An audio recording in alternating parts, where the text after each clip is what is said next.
Assalamualaikum warahmatullahi wabarakatuh.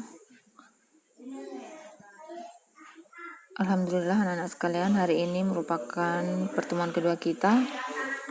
Sebelumnya kalian sudah mencatat dan untuk saat ini Ibu akan menjelaskan materi bab 1 tentang limit fungsi trigonometri. Kemudian kita masuk di pengertiannya ya, pengertian limit fungsi trigonometri. Ibu rasa kalian semua sudah banyak yang mengerti dan memahami materi tersebut. Kenapa?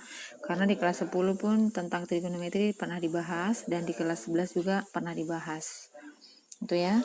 Jadi fungsi trigonometri itu dia adalah fungsi dari sebuah sudut yang digunakan untuk menghubungkan antara sudut-sudut dalam suatu segitiga dengan sisi-sisi segitiga tersebut. Fungsi trigonometri itu sendiri dia terdiri atas beberapa fungsi ya. Pasti kalian semua sudah tahu.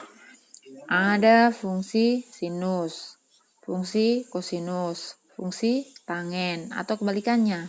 Ya, kebalikan dari tiga itu. Fungsi kotangen, sekan dan kosekan itu. Nah, di sini di bab ini kita lebih terfokus ke limitnya ya. Limit fungsi trigonometri ini. Limit fungsi trigonometri. Sesuai yang sudah kalian catat di situ ya, definisinya ini bisa dilihat bahwa limit x mendekati a fx dia dinamakan limit fungsi trigonometri jika fungsi fx pada limit tersebut merupakan fungsi trigonometri. Yang jelas ada kaitannya dengan sin cos tangen itu ya.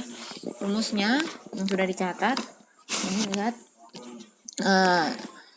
limit x mendekati 0 sin x per x sama dengan 1.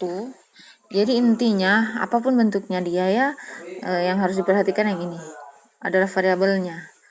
Nah, di sini limit x mendekati 0 sin x per x sama dengan 1. Kenapa sama dengan 1? Karena variabelnya kan x yang di atas ya.